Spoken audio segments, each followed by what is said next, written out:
ribadisce la sua conformità al diritto comunitario. Tutto ciò premesso e considerato, si propone al Consiglio Comunale di deliberare. Le premesse formano parte integrante e sostanziale del presente provvedimento.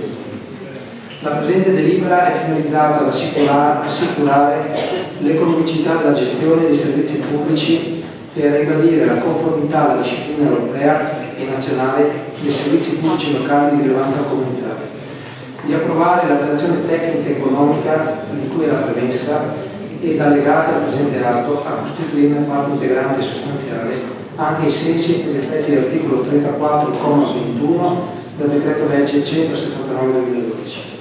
Di dare atto che in base alla predetta relazione tecnica e economica è stata dimostrata l'efficienza e l'economicità della gestione a mezzo di ASL SpA nell'ambito del gruppo Veritas SpA ed è stata ribadita la conformità del diritto comunitario e nazionale.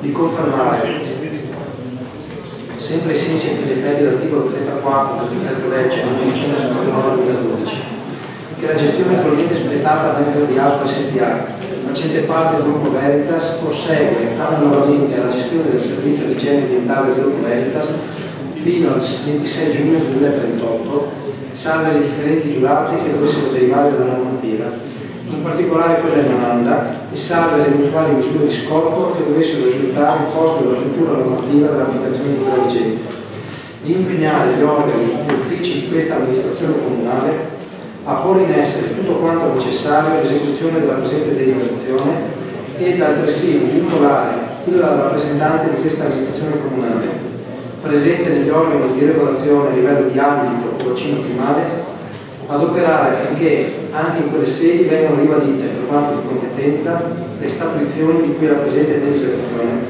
consentendo pertanto la prosecuzione delle gestioni a mezzo ASL SpA facente parte del gruppo Veritas SpA per la durata sopra ricordata. Grazie Sindaco.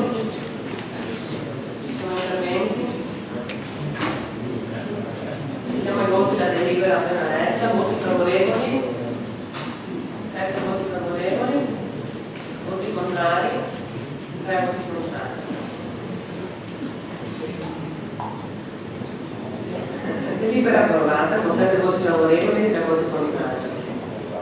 Passiamo ora al sesto punto all'ordine del giorno, titolo ratifica delibera di giunta 217, avente all'oggetto variazione di urgenza numero 3, bilancio dell'esercizio 2013. Relazione all'assessore minore. Grazie Presidente.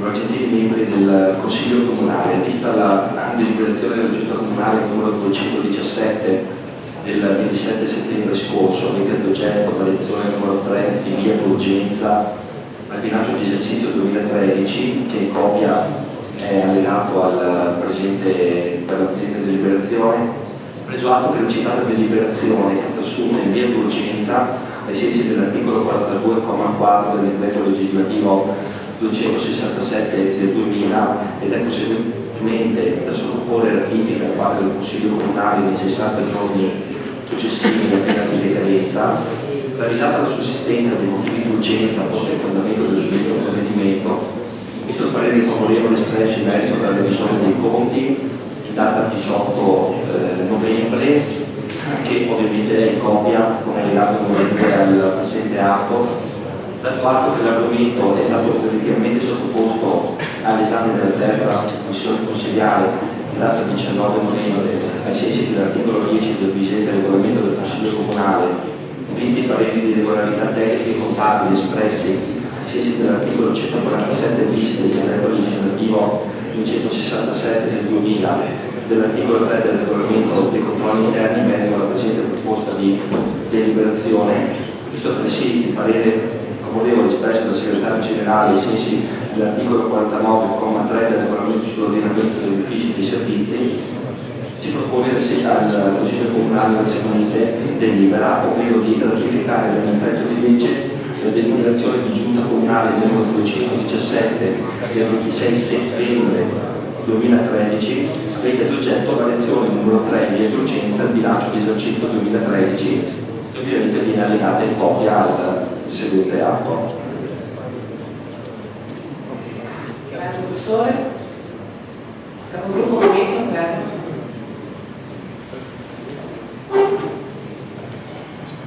Grazie, buonasera a tutti. Poi anch'io, quindi vedo stato qui, un po' partiti. Normalmente, di solito le opposizioni sulle delibere di bilancio e sulle variabili di bilancio, sulle variazioni di bilancio, quello che i bilanci sono espressione numerica della volontà politica, del politico, di solito votano contrario. In questo caso però l'abbiamo fatto un po' da dire vero, abbiamo votato favorevolmente anche ad altre delibere di bilancio. In questo caso questa delibera dà il via alla gestione del mercato politico, cosa che noi abbiamo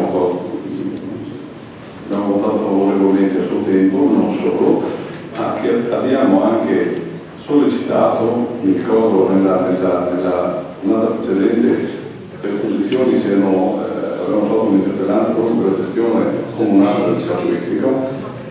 Questo è finalmente successo, anche se pensiamo in ritardo, tuttavia dicono che i risultati sono incoraggianti, per cui il gruppo Amacaure vota favorevolmente a questa variazione di bilancio. Il gruppo commisso si è dimenticato di dire che questa era una dichiarazione di voto concordata con tutta la minoranza, quindi anche noi ci atteniamo a quello che ha detto il gruppo commisso, quindi siamo favorevoli. Grazie per il gruppo. Consigliere Tonò, prego. Io non sto a replicare a quanto, perché non mi è data la possibilità di replicare in questa, per quello che riguarda gli aspetti politici, in quanto quello che fin qui abbiamo discusso, nel senso queste questioni sono questioni drammatiche, questioni che riguardano il Consiglio Comunale, composto sicuramente dalla maggioranza che fa un'opposizione. Mi sembra di vedere che dando anche la parola al gruppo Borin si sia voluto superare quelli che sono gli equilibri e le gestioni di questa maggioranza. Mi spiace che su questo, su quanto riguarda anche questa delibera, su quanto riguarda gli aspetti programmatici che prevedono questo, come diceva in modo deciso la minoranza, sono questioni che riguardano la città di Cavour. Vedo comunque queste questioni trovano probabilmente un rapporto e un dibattito, un confronto più appropriato con coloro che stanno in minoranza. Quindi devo dire che sinceramente la mia preoccupazione non sono queste delibere, erano i lavori del Consiglio Comunale, sono certamente una crisi di giunta, naturalmente poi è stata trasformata in una crisi di Consiglio Comunale e via via poi è stata anche risolta in modo probabilmente i prossimi giorni daranno voce, il tempo darà voce. Quindi io su questa questione devo dire che sono profondamente amareggiato e sulle date, sulle tempistiche, sulle informazioni di questa maggioranza, soprattutto sugli aspetti programmatici, sempre stata sollecitata in modo puntuale, magari si è capito con poca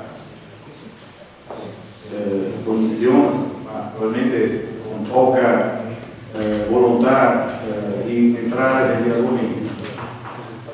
È chiaro che qui si perdono di vista quelli che sono gli obiettivi, o meglio, si sono persi di vista quelli che erano gli obiettivi, quindi sicuramente ci sarà una soluzione sicuramente diversa. A questo punto credo che le accuse, le bugie che sono state dette hanno la possibilità di essere verificate. Tutto parte da una sua cadenzialità. Naturalmente questa delibera è una di queste. È chiaro che io non è che sono qui per risolvere i problemi della città di Tauro, ma a partecipare. Però se non sono chiamato a partecipare, nulla di importante. Quindi è chiaro che su questa delibera voto a favore, però devo dire che la questione, ho voluto precisarlo, la questione da questo momento cambia notevolmente. Quindi chi ha in mano la gestione di questa amministrazione e trarrà le dovute conclusioni e saprà come meglio trovare la soluzione ai cittadini e alle questioni importanti della città di Tauro. Capogruppo Gorinferro. Grazie Presidente. Mi spiace dover interloquire con l'ex capogruppo Tronone, oggi semplice consigliere chiamato a parlare da solo di fronte all'opposizione, per dirvi che sostanzialmente il Presidente del Consiglio prima non ha reso un favore a chi sta parlando, ha semplicemente dato la parola quando si era passati dal punto 2, anzi chiedo scusa, punto 1 al punto 2, cioè dalle comunicazioni del sindaco alle interpellanze. Ora io chiedevo, seppure nelle forme rituali orali, se alla luce del dibattito che era emerso dalle comunicazioni dalla via del punto 1, questo gruppo di persone che si è assentato ora avesse o meno espresso, perché così abbiamo sentito tutti, una sfiducia al sindaco, ma si fosse ben guardato dal formulare una relativa mozione. Allora mi aspettavo, ma non solo io, probabilmente se lo aspettavano tutti i consiglieri, la cittadinanza, che vista la radicale presa di posizione che avete assunto in questo Consiglio Comunale, aveste avuto anche la coerenza di formalizzarla in un atto preciso. Ciò non è avvenuto e allora io mi chiedo e vi chiedo, siete ipocriti o non lo siete? Mi dispiace interrompere questo dialogo, ma stiamo veramente discutendo di una delibera. Se per dichiarazioni di voto vi concedo la parola, se no passiamo con le votazioni. Per dichiarazioni di voto? Grazie Presidente. Proseguo allora il mio ragionamento osservando come noi in passato sulla questione della gestione del mercato idrico comunale avessimo assunto un voto di astensione che era dettato essenzialmente dal riconoscimento delle buone intenzioni dell'amministrazione comunale nel avocare a sé la gestione del mercato idrico, ma con la doverosa, come dire, attesa dell'esito di ciò che la gestione avrebbe potuto comportare, vale a dire se vi fossero stati o meno maggiori oneri per la collettività o se effettivamente questo tipo di gestione si fosse risolta positivamente per il comune di Cavo. Ora penso che trattandosi di un punto con il quale si dà di fatto anche copertura a quella che è la gestione, noi non potremo che conservare quella che è la posizione assunta in origine. Grazie Capogruppo Gorin, mettiamo allora i voti favorevoli,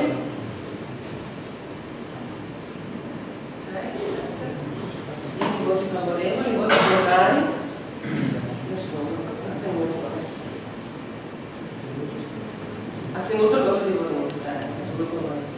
Allora, il delibera massa. 10 voti favorevoli, nessun contrario, voto astenuto. Consigliere Tonon vuole dire qualcosa?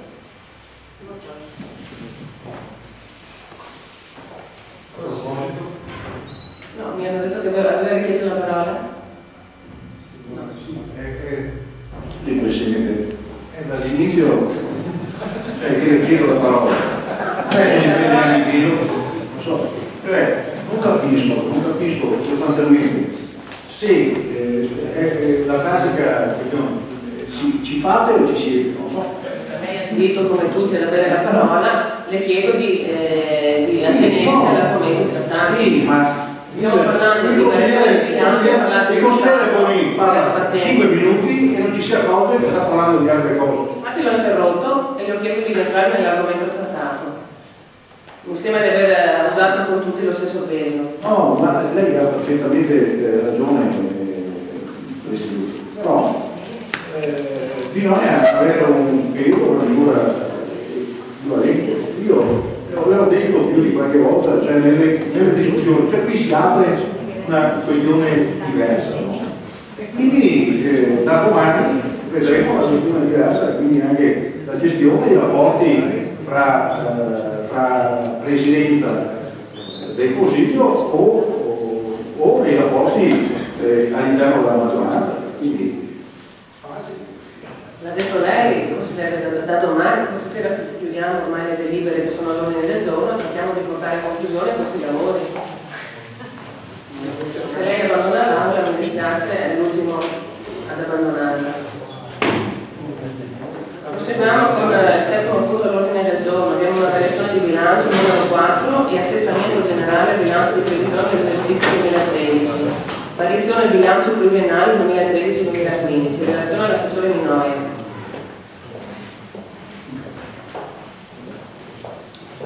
I membri del Consiglio Comunale relazione appunto in merito alla necessità di provvedere alla variazione dell'assestamento generale al bilancio di esercizio in corso per le seguenti valutazioni.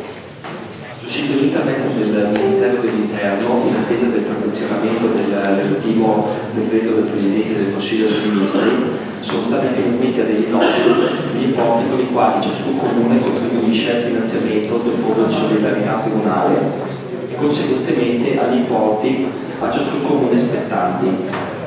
Definita nel 30,76% del gettito stimato IMU la quota di contribuzione, questa è stata quantificata in euro 2.823.119,60, mentre la spettanza appunto del fondo di solidarietà comunale per il nostro comune ammonta a euro 304.209,77. In sede previsionale le stime erano state fatte con criterio prudenziale, per cui residuava una quota complessivamente ammontante a euro 763.096,53 centesimi, che può essere ora destinata a migliorare il saldo del patto di stabilità tramite lo specifico stanziamento. Vengono contestualmente azzerati anche gli stanziamenti di entrata in uscita relativi alla maggiorazione TARES dello 0,30% al meno 4, in quanto, stante una modifica normativa intervenuta, saranno riscossi direttamente dall'erario contestualmente alla terza rata del tributo. Viene previsto il contributo statale compensativo della soppressione della prima rata dell'IMU per le abitazioni principali e terreni agricoli, con contestuale riduzione della previsione di entrata dell'imposta medesima. Qualora il legislatore abolisse anche la seconda rata, si opererà tramite compensazioni in positivo e in negativo sui capitali di bilancio che vengono costituiti con la variazione del governo. Il gettito dell'imposta di soggiorno viene ridotto di euro 50.000 alla luce delle stime aggiornate al termine della stagione di maggior afflusso turistico, con corrispondente riduzione dello stanziamento di spesa destinato alla promozione turistica. Vengono applicate al bilancio i contributi in conto capitale del Consorzio Avenili e di Caro del Patrimonio per l'acquisto di un mezzo per la polizia locale in sostituzione di quello andato distrutto a seguito dell'evento doloso del 14 giugno scorso.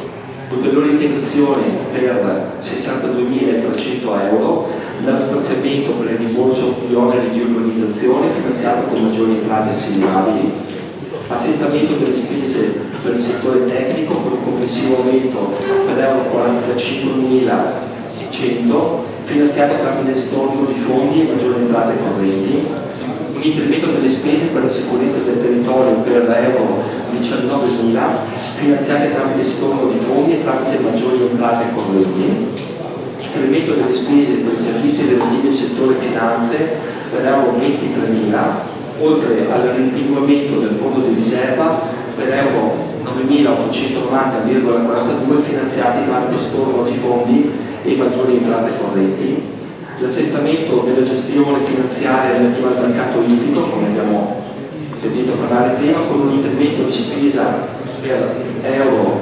62.500 interamente finanziata tramite maggiori entrate, lo storno di fondi per euro 30.000 nell'ambito delle dotazioni del settore sociale e lo storno di fondi per euro 40.416 nell'ambito delle previsioni di spesa per il personale. Evidenzio inoltre la necessità di provvedere anche della variazione sugli stanziamenti del bilancio pluriennale 2013-2015 al fine di prevenire la prosecuzione dell'attività del mercato idrico nei primi mesi del nuovo anno, nelle more dell'approvazione delle politiche di bilancio del triennio 2014-2016. Avendo infatti aderito il Comune di Carle alla sperimentazione del nuovo sistema di autorizzazione contabile, si dovrà fare riferimento, in caso di esercizio provvisorio, agli stanziamenti dell'anno in corso. E quindi si rende necessario intervenire sul bilancio pluriennale inserendo gli opportuni stanziamenti calcolati su base annua. Quindi si chiede al Consiglio Comunale, preso atto di quanto relazionato appunto da me assessore alle finanze e ritenuto meritevole l'approvazione delle variazioni di assestamento generale del bilancio di previsione 2013, richiamata dalla deliberazione consigliare numero 27 del 16 aprile scorso, dichiarata immediatamente eseguibile, in cui è stato approvato il bilancio di previsione per l'esercizio 2013 e le successive variazioni intervenute. Dato atto che con deliberazione numero 72 del 30 settembre scorso è stata verificata la permanenza dell'equilibrio di bilancio, visto ovviamente il parere favorevole della proposta della presente deliberazione in data 18/11 dell'organo di revisione economico-finanziaria previsto ai sensi dell'articolo 239 del decreto legislativo 207/2000, visi gli articoli 173 e 193 del decreto legislativo 267/2000 ed attuato del rispetto del contenuto degli stessi, visto altresì l'articolo 42 del decreto legislativo sempre 267/2000 e ritenuta la propria competenza in merito, visto il vigente regolamento della contabilità, dato atto che l'argomento è stato preventivamente sottoposto all'esame della terza commissione consigliare in data 19/11 ai sensi dell'articolo 10 del vigente regolamento del Consiglio Comunale, visti i pareri di regolarità tecnica e contabile espressi dal responsabile del settore finanze ai sensi dell'articolo 49 del decreto legislativo 267/2000 e visto anche il parere espresso dal segretario generale ai sensi dell'articolo 47,3 del vigente regolamento generale sull'ordinamento degli uffici e servizi, si propone la seguente delibera, ovvero 1. Di apportare al bilancio di previsione per l'esercizio 2013 le variazioni descritte in premessa e riportate nello schema costituente l'allegato numero 1 al presente atto. Numero 2. Di apportare al bilancio pluriennale 2013-2015 le variazioni riportate nello schema costituente l'allegato numero 2 dalla presente deliberazione, data contestualmente atto che vengono mantenuti gli equilibri relativi al rispetto del patto di stabilità per gli esercizi interessati. 3. Di dare atto del rispetto delle norme di legge innanzi richiamate. 4. Di dare atto in particolare che anche dopo la presente variazione è garantito il rispetto del principio di pareggio del bilancio aggiornato della somma di euro 38.785.984,95 come da prospetto costituente l'allegato numero 3 e di dare infine atto del permanere del evidenziare il rispetto del patto di stabilità come da prospetto costituente l'allegato numero 4. Grazie Assessore. Ci sono interventi? Mettiamo ai voti allora il settimo punto dell'ordine del giorno, voti favorevoli. 6 voti favorevoli, voti contrari, 5 voti contrari.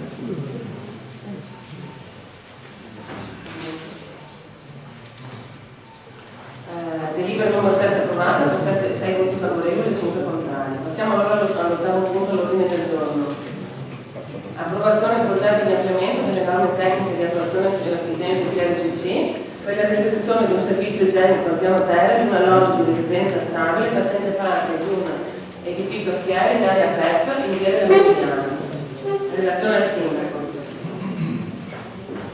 Premesso che in data 18 giugno 2012 protocollo numero 20.042 e successive integrazioni è stata presentata l'istanza di permesso di costruire per l'ampliamento ai sensi dell'articolo 11 delle norme tecniche di adozione del vigente PRG comunale per la realizzazione di un servizio igienico al piano terra dell'alloggio di residenza stabile di proprietà del soggetto indicato negli elaborati depositati agli atti dell'ufficio di edilizia privata facente parte di un edificio a schiera in area aperta sito in cave del Meridiano. Il progetto sopravscritto è composto dai seguenti elaborati: relazione tecnico-illustrativa, tavola 1 di quadramento urbanistico, planimetria e documentazione fotografica, tavola 2 schema rettifoniale. Considerato che l'immobile ricadente in ZT 128, zone residenziali turistiche esistenti e di completamento, si sviluppa su più livelli con zona giorno al piano terra e zona notte ai piani superiori, i servizi igienici sono collocati ai piani superiori.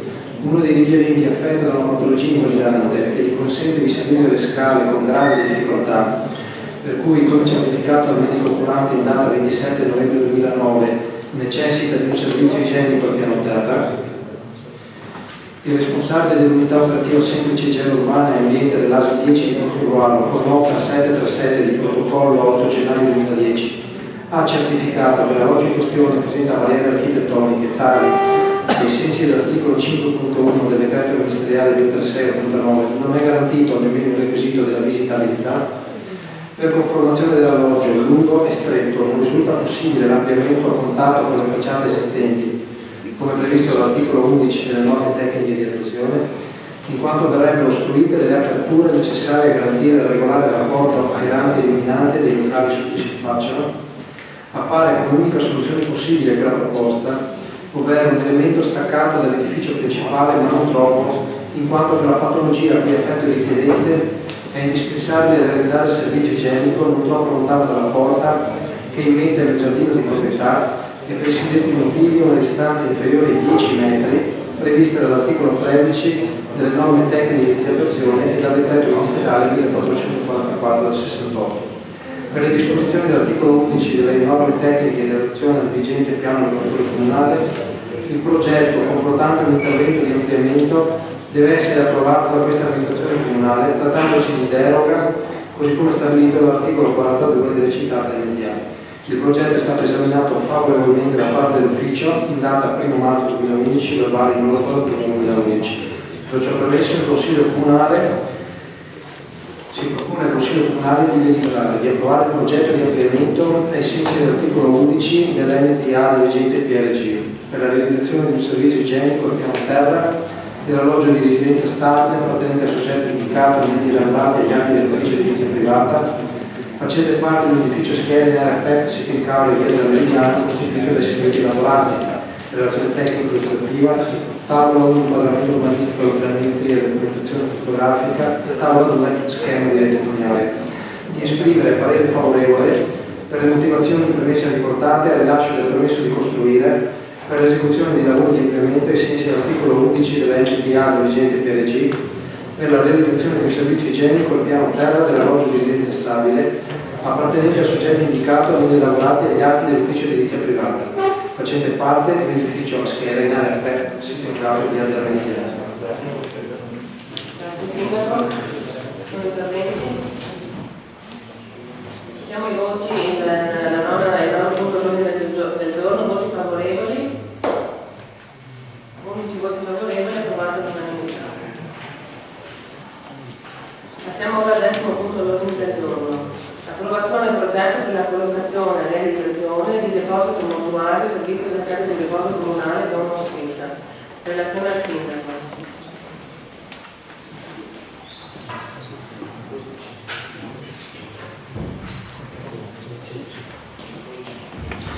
Premesso che in data 30 novembre 2012, protocollo numero 38.737 e successive integrazioni, la ditta azienda speciale Don Mosquetta, in qualità di locataria dell'immobile casa di riposo del Fausto Mosquetta, situata in Caule, via Buonarroti, nel foglio 42, Nopale 1780, e autorizzata dalla ditta Caule Patrimonio SRL, proprietaria dell'immobile, ha presentato domanda di permesso di costruire per la collocazione e realizzazione di depositi mortuari a servizio della casa di riposo con ampliamento al complesso ai sensi dell'articolo 28 dell'NPA dell'agente Peregi.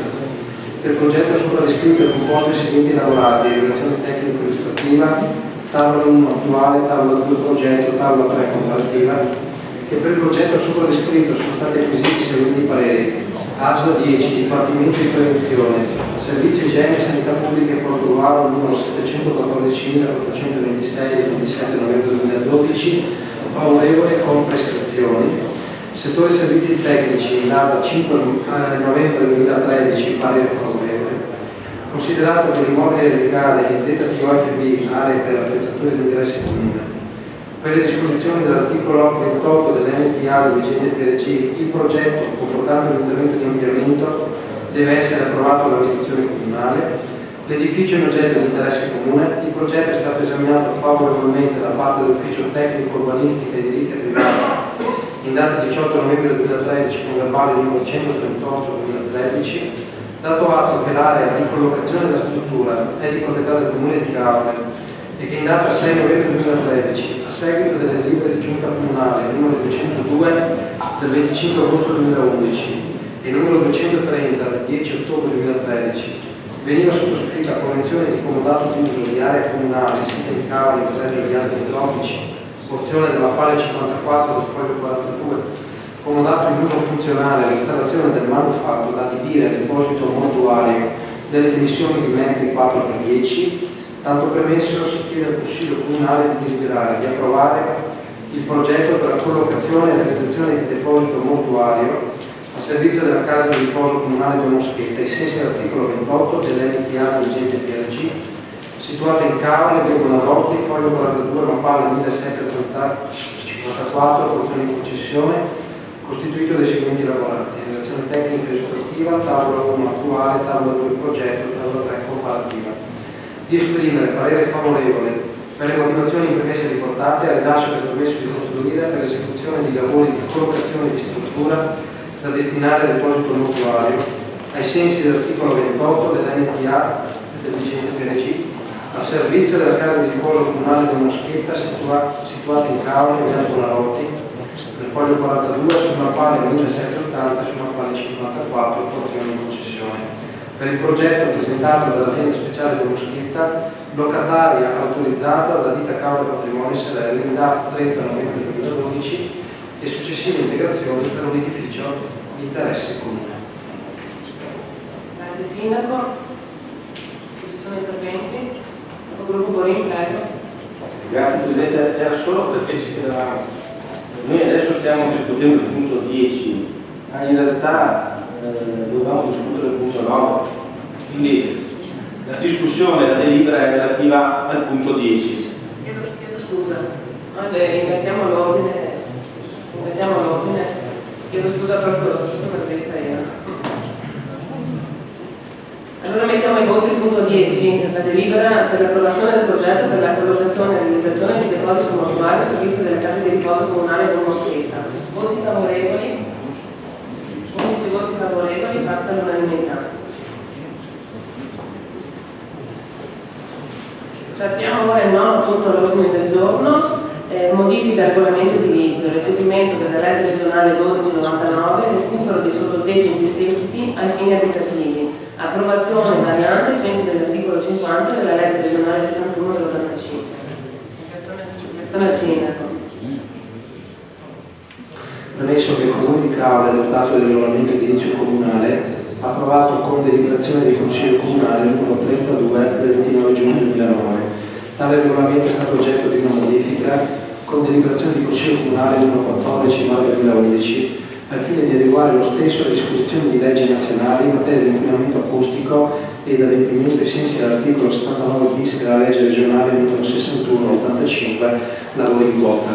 La Regione Veneto, con la legge regionale numero 12 del 7 del 99, ha previsto il recupero ai fini abitativi dei sottotetti esistenti alla data del 31 dicembre 1998 nel rispetto ai seguenti parametri: a l'altezza utile media di 2,40 metri, per i locali adibiti ad abitazione 2,20 metri per i comuni inseriti negli ambiti delle comunità montane ai sensi delle leggi regionali vigenti e di 2,20 metri per i locali adibiti ai servizi quali corridoi, disimpegni, ripostiglio e bagno. L'altezza utile media sarà calcolata dividendo il volume utile della parte del sottotetto la cui altezza superi 1,80 m, ridotto a 1,60 m per i comuni montani per la relativa superficie utile. B. Il rapporto illuminante senfalda deve essere pari o superiore al 16°. La legge suddetta dispone che i comuni adeguino gli elaborati del piano regolatore secondo le procedure stabilite nei commi 6, 7 e 8 dell'articolo 50 della legge regionale 61/85. Ritenuto di procedere al recepimento della legge regionale sopra descritta attraverso l'integrazione delle disposizioni del vigente regolamento edilizio che disciplina il titolo nono caratteristiche di igiene e sicurezza dei luoghi, degli interventi e degli impianti, le caratteristiche dei locali abitabili, inserendo un articolo specifico per il recupero dei sottotetti esistenti alla data del 31 dicembre 1998. L'amministrazione comunale ha adottato, con delibera del Consiglio Comunale numero 68 del 30 settembre 2013, apposita variante di modifica al regolamento edilizio vigente attraverso l'inserimento dell'articolo 128 bis, recupero dei sottotetti a fini abitativi, come adottato così recita. Articolo 128 bis, recupero dei sottotetti a fini abitativi. Il recupero a fini abitativi dei sottotetti esistenti alla data del 31 dicembre 1998 è disciplinato dalla legge regionale 6 aprile 1999 numero 12 del presente articolo del regolamento edilizio. Si intende per sottotetto il volume sovrastante in tutto o in parte l'ultimo piano dell'edificio destinato in tutto o in parte a residenza e legittimato.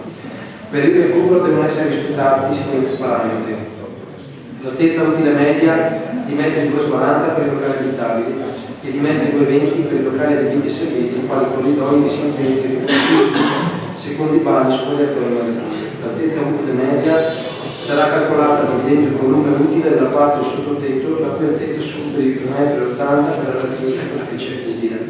Il rapporto illuminante senfalda deve essere pari o superiore al 16°.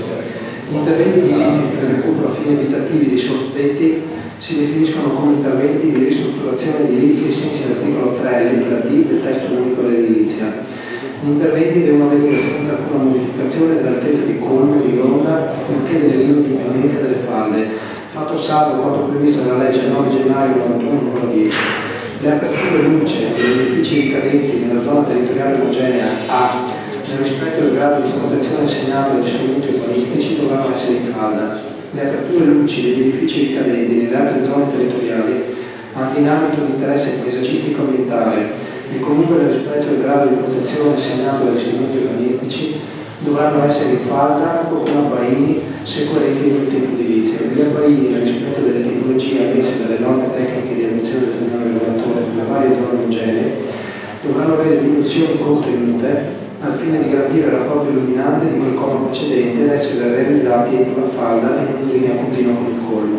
Qualora l'applicazione del presente articolo comporti l'aumento del fabbisogno di parcheggi a servizio del fabbricato, è obbligatorio l'ampliamento di spazi e parcheggi potenziali necessari.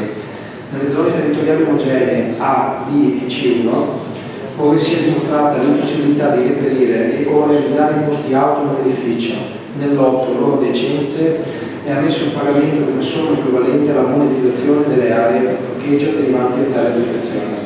Le presenti disposizioni non trovano applicazione per i fabbricati ricadenti nelle zone territoriali omogenee D limitatamente alla destinazione alberghiera, nonché per tutti i fabbricati presenti nel territorio comunale, con grado di protezione assegnato dal PRG che non consenta modifiche agli elementi costitutivi dei fabbricati.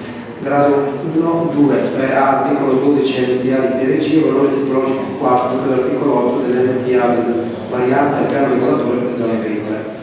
Constatato e rilevato che per la variante adottata sopra descritta il procedimento di pubblicazione presso il Comune della provincia ha avuto corso in conformità alla normativa vigente, che durante i termini di legge non sono pervenute osservazioni, ha rilevato altresì che ai sensi della delibera di giunta della Regione Veneto numero 2948 del 2009 in materia di valutazione di compatibilità idraulica è stato acquisito il parere favorevole all'asseverazione di non necessità di effettuare la valutazione di compatibilità idraulica espresso dal Genio Civile di Venezia, nota del 17 ottobre 2013, protocollo 446155, pervenuto al Comune in data 17 ottobre 2013, protocollo numero 33.192, tanto premesso, si chiede al Consiglio Comunale di deliberare di prendere atto che non sono pervenute osservazioni e opposizioni in merito alla variante adottata in oggetto, di approvare, secondo le procedure dell'articolo 50, commi 6 e 8 della legge regionale numero 6185,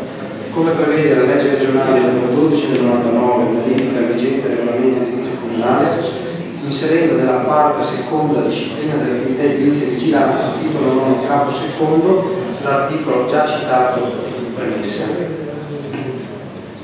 Grazie Sindaco. Interventi? Procediamo con la votazione. Voti favorevoli? 11 voti favorevoli, un punto passa all'unanimità. Passiamo ora all'11° punto dell'ordine del giorno, la mozione avente ad oggetto lotta allo spreco alimentare, presentata dal capogruppo Gorin, segretario della Comunità del Gruppo Gas. Grazie Presidente.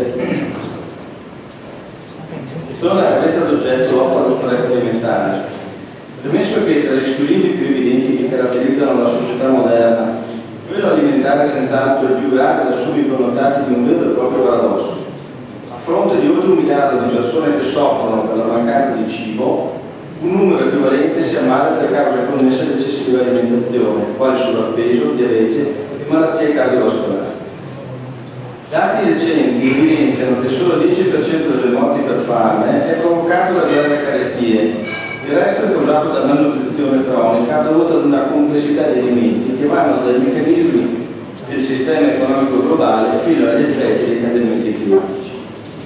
Nonostante la crisi, tra i dati registrati, quello riferito all'entità dello spreco alimentare mondiale è ovviamente il più allarmante. Nonostante la crisi, 1,3 miliardi di tonnellate di cibo viene sprecato ogni anno. Lo spreco annuale dei paesi ricchi equivale a circa 222 milioni di tonnellate e pari all'intera produzione alimentare netta dell'area subsahariana e impone una riflessione non solo in considerazione dell'impatto economico ed ambientale, ma anche e soprattutto per la portata etica e sociale dei suoi effetti. Una delle questioni più rilevanti è lo squilibrio nella produzione e nella destinazione dei cereali. Nel mondo sono presenti circa 3 miliardi di animali da allevamento e un terzo dell'intera produzione alimentare globale è riservata alla nutrizione zootecnica. Una quota crescente di terreni agricoli è destinata alla produzione di biocarburanti. Negli Stati Uniti addirittura il 45% del consumo annuale di mais è destinato alla produzione di etanolo per carburanti, in competizione con le altre colture del cibo non solo per la destinazione del prodotto, ma anche per l'uso del terreno e dell'acqua usata per l'irrigazione. Le cause di perdite e sprechi alimentari sono molteplici e si differenziano a seconda delle varie fasi della filiera agroalimentare. Da un lato il problema riguarda la filiera produttiva e non calcola picchi di produzione, conservazione e ottimizzazione. Dall'altro investe le abitudini alimentari dei paesi industrializzati, determinando un terzo preciso di spreco, di poco rispetto per il cibo, per l'agricoltura e per i paesi in via di sviluppo, che soffrono per la fame, la denutrizione e la cattiva alimentazione. Mentre nei paesi in via di sviluppo le perdite più significative si concentrano nella prima fase della filiera, per limiti logistici e strutturali, nei paesi industrializzati gli sprechi si concentrano sul consumo domestico e la ristorazione, principalmente per le cause comportamentali. Le perdite alimentari che si verificano nella fase di coltivazione e raccolto, nei paesi in via di sviluppo, sono soprattutto il risultato di un'agricoltura poco efficiente, competenze tecniche limitate, pratiche arretrate e dotazioni infrastrutturali inadeguate, mentre nei paesi a più alto reddito le motivazioni delle perdite di questa fase sono legate più al mancato rispetto di standard qualitativi ed estetici. Le perdite che si verificano nelle fasi di trasformazione agricola ed industriale sono dovute soprattutto all'inefficienza dei processi produttivi, che provocano danneggiamenti agli alimenti che per questo vengono scartati. Le perdite nella fase di distribuzione e vendita sono soprattutto dovute ad un'errata previsione della domanda, ai limiti della tecnologia impiegata per la conservazione dei prodotti, agli standards di vendita. Si determinano l'esclusione di prodotti non conformi alle strategie di marketing come le aperture, che determinano una maggiore vendita dei prodotti ma che generano pure lo spostamento dello spreco alimentare al consumo finale.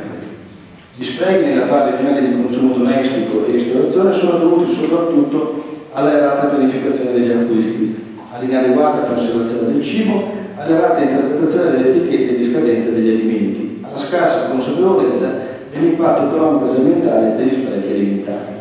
Per stimare l'impatto ambientale di un alimento andrebbe considerato il suo intero ciclo di vita, dalle emissioni di gas serra generate dai processi all'utilizzo di risorse idriche. In base a questo si valuta che il cibo sprecato, che incide maggiormente sull'ambiente, è rappresentato dai prodotti di origine animale, principalmente latte e carne. Le stime indicano che a livello europeo la quantità di cibo sprecato ogni anno ammonta a 89 milioni di tonnellate, 180 kg pro capite, il 42% nell'uso domestico, il 39% nella fase di produzione, il 14% nella fase di ristorazione, il 5% nella fase di vendita all'ingrosso e al dettaglio. Secondo lo studio della Commissione europea, che indica come media i 180 kg pro capite di cibo sprecato, la situazione nell'Unione Europea passa dai 579 kg pro capite dell'Olanda ai 44 kg pro capite della Grecia, con l'Italia a 149 kg pro capite, valore sopra la media mondiale indicata dalla FAO di 95 e 115 kg pro capite. Nel nostro paese, nonostante gli effetti della crisi economica e dei cali di consumi alimentari, la Coldiretti stima che annualmente si spreca cibo per circa 37 miliardi di euro, sufficiente a nutrire 44 milioni di persone, quindi circa il 3% del prodotto interno lordo finirebbe nella spazzatura. Sulla base dei dati rilevati dall'Istat, la percentuale della produzione agricola rimasta nei campi ammonta al 3,25% del totale. La percentuale più alta della produzione non raccolta è quella relativa ai cereali, mentre nella filiera ortofrutticola solo in parte il prodotto ritirato viene destinato alla distribuzione gratuita alle fasce deboli della popolazione. In gran parte viene destinato alla distillazione alcolica, al compostaggio e all'alimentazione animale, impieghi da considerarsi sprechi in quanto non destinati al consumo umano per cui erano stati coltivati. Nell'industria agroalimentare i prodotti scartati sono gestiti come rifiuti o utilizzati per la produzione di mangimi. Maggiori sprechi sono quelli dell'industria lattiero-casearia e della lavorazione e conservazione di frutta e ortaggi. A livello del consumatore finale i dati indicano che ogni famiglia italiana spreca in media una quantità di cibo del valore di 454 euro l'anno, soprattutto di prodotti freschi, 35%, 19% di pane e 16% di frutta e verdura. Nel gennaio 2012 il Parlamento europeo ha approvato una risoluzione per adottare misure urgenti per dimezzare entro il 2025 gli sprechi alimentari dell'Unione Europea e per migliorare l'accesso al cibo per i cittadini più vulnerabili, considerando che gli alimenti sono sprecati lungo tutta la catena.